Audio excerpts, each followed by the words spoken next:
Лукашенко призвал белорусских спортсменов устроить драку на Олимпиаде. В Казахстане задержали бывшего советника Токаева, а в США иммигрант выиграл в лотерею практически $1,5 миллиарда. В эфире «Нехта» самые важные и интересные новости к этому часу.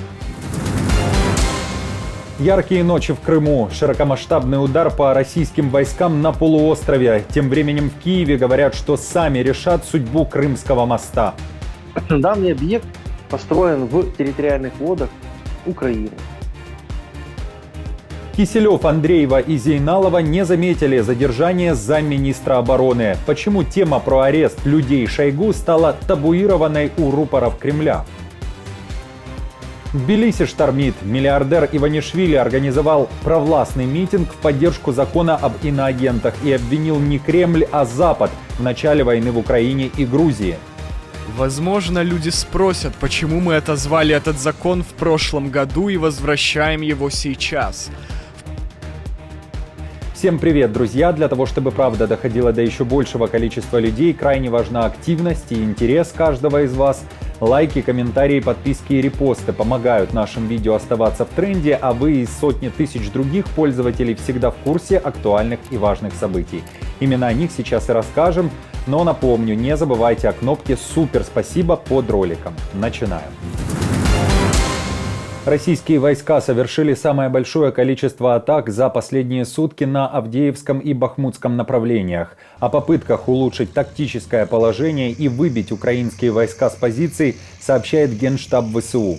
В Белом доме тем временем считают, что скоро ситуация на фронте может измениться. Помощь Украине продолжается. Они получат эту помощь. Я буду очень аккуратной, комментируя этот вопрос, потому что есть определенные меры безопасности. Я хочу быть осторожной, но мы надеемся, что помощь дойдет до линии фронта, чтобы Украина могла продолжать защищать себя. Путинская армия атакует не только на фронте, но и мирные города. В Одессе день траура из-за ракетной атаки по городу в понедельник вечером. На момент записи видео было известно о 5 погибших. Оккупанты ударили «Искандером» с боевой частью кассетного типа. Атака была направлена на мирных, которые находились в Одессе на трассе Здоровья. Масштабный пожар охватил и известный дворец студентов Одесской юридической академии. В медучреждениях на лечении находится 23 пострадавших. В тяжелом состоянии 8 человек. Из них 4 в крайне тяжелом, в том числе и 4-летняя девочка. Наши врачи стараются делать все возможное. Оккупационные власти Крыма сообщают о массированной атаке на полуостров. Вероятно, целью удара были военные объекты, которые находятся на территории автономной республики. Пропагандисты Кремля кричат о том, что удар наносился ракетами «Атакамс», которые США недавно передали Киеву. Телеграм-канал «Крымский ветер» сообщает о взрывах в Гвардейском, Джанкое, Симферополе, Евпатории и Красноперекопском районе. Напомню, что в Джанкое, например, находится военный аэродром, равно как и в Гвардейском, а в Евпатории ранее ВСУ уничтожали средства ПВО россиян. Оккупанты заявляют, что у них потерь нет и все ракеты якобы традиционно сбиты. А в ВСУ напомнили, что военных целей на полуострове предостаточно, и одна из них – это Крымский мост. Существует международное право, в том числе международное морское право. Данный объект построен в территориальных водах Украины. Это 12-мильная зона от берега. То есть построено это на нашей территории. Согласно международного права, территориальные воды являются такой же суверенной территорией, как и непосредственно сухопутная часть территории любой страны.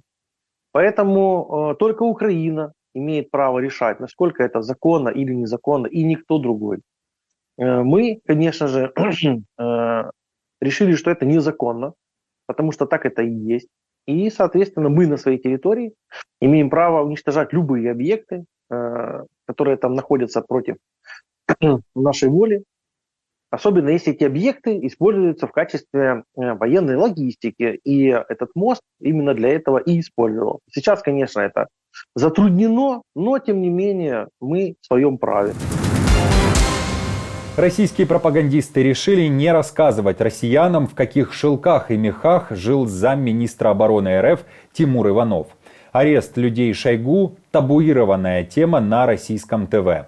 Журналисты «Можем объяснить» проанализировали итоговые выпуски на федеральных каналах России. И любительница ярких путешествий Андреева, и юбиляр Киселев, а также Ирада Зейналова и слова не озвучили о роскошной жизни зама Шойгу, его дворцах и путешествиях членов его семьи. Financial Times тем временем пишет о плане Кремля. Путин нанес удар в спину Шойгу, подставил его и указал ему его место. Падение человека, роскошный образ жизни которого был известен Кремлю и терпеливо принимался в течение многих лет, наносит серьезный удар по его давнему наставнику, министру обороны Сергею Шойгу. В то время, когда большая часть политической элиты страны ожидает неизбежных перестановок. Ожидается, что Владимир Путин, инаугурация которого состоится в следующем месяце, представит на утверждение новый состав Кабинета министров, что спровоцирует закулисную борьбу за власть. И еще об одном аресте. В Казахстане задержали экс-главу МВД Ерлана Тургумбаева. В Генеральной прокуратуре республики заявили, что бывший министр задержан за превышение власти и полномочий, которые повлекли тяжкие последствия. Речь идет о январских протестах 2022 года. Учитывая, что в уголовном деле имеются сведения, составляющие государственные секреты, другие данные досудебного расследования не подлежат разглашению. Ранее в прокуратуре сообщали, что во время массовых протестов в Казахстане 6 митингующих, которых задержали, умерли в изоляторах временного содержания. В целом, Генпрокуратура получила несколько сотен жалоб на недозволенные методы следствия и пытки задержанных. Это была цитата. Интересно, что Тургумбаев еще в феврале 2022 года указом президента Токаева был снят с должности главы МВД и моментально был назначен советником Токаева. Однако просидел он на этой должности лишь полгода. Грузия и Украина являются пушечным мясом для Запада. Такие заявления прозвучали из уст грузинского миллиардера, основателя партии «Грузинская мечта» Бидзины Иванишвили. Накануне в Тбилиси прошел митинг этой партии в поддержку закона об иноагентах. Иванишвили, которого оппозиция обвиняет в связях с Путиным и подыгрывании Москве, заявил, что война в Грузии и Украине началась не из-за действий Кремля и Путина, а из-за глобальной партии войны, которая засела на Западе. Говорил Иванишвили и о законе об иноагентах. Возможно, люди спросят, почему мы отозвали этот закон в прошлом году и возвращаем его сейчас. В прошлом году было две причины для отзыва закона. Первая заключалась в том, что в прошлом году они обманули значительную часть населения. Поэтому мы должны были уважать страхи этих обманутых людей. И вторая, мы должны учитывать политическую стабильность. И если бы мы не отозвали закон, то могли бы возникнуть проблемы со стабильностью. В этом году ситуация радикально изменилась. Единому национальному движению и их хозяевам не удалось ввести народ в заблуждение. И теперь большинство людей поддерживает прозрачность неправительственных организаций. Уже на другом митинге звучали совсем другие заявления. Напомню, что протесты против законопроекта идут под лозунгом «Нет российскому закону, да Европе». Грузины, выступающие против закона об иноагентах, назвали собрание провластной партии в центре Тбилиси искусственным митингом, на который людей просто согнали. Честно говоря, мне жаль этих людей, они действительно вынуждены были прийти, им пришлось.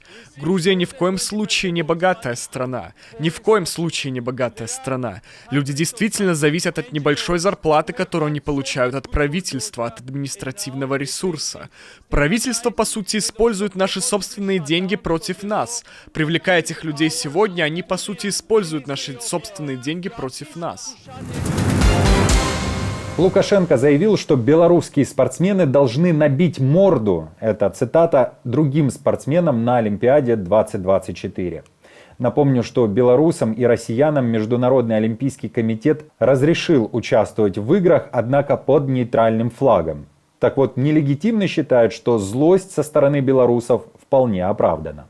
Но если уж ты отобрался и едешь туда в нейтральном статусе, набей им морду. Хотелось бы, конечно, гимн, флаг, но это их жизнь, и она короткая. Я не настаиваю и ни на одном из вариантов. Если они поедут, только злее будут. И напоследок о приятном. Можно даже порадоваться за человека. В США иммигрант из Таиланда выиграл невероятный джекпот – практически $1,5 миллиарда. Мужчина рад, даже растерян. Ко всему, он уже 8 лет борется с онкологией, сейчас проходит курс химиотерапии и к такому кушу морально не готовился. Счастливчик уже рассказал, как будет тратить выигрыш. Я молю Бога защитить меня в любой ситуации и направить меня на то, чтобы я тратил деньги правильным образом на нужные вещи. Друзья, спасибо вам за поддержку, вы наша опора, и напомню, что ваша помощь и участие помогает нам делать работу и видеться с вами каждый день. Постоянных донаторов и их комментарии вы видите сейчас на экране, мы благодарны за эту поддержку. Если же вы хотите присоединиться к их числу, нажимайте на кнопку «Спасибо» под нашим роликом или становитесь постоянным спонсором. Эти кнопки, повторюсь, можно найти сразу под нашими роликами. Мы с командой продолжаем следить за самыми важными новостями. Оперативную информацию от Некто ищите, как всегда, в телеграм-каналах или на платформе X. Спасибо вам за доверие и то, что остаетесь с нами. До новых встреч и хороших вам новостей.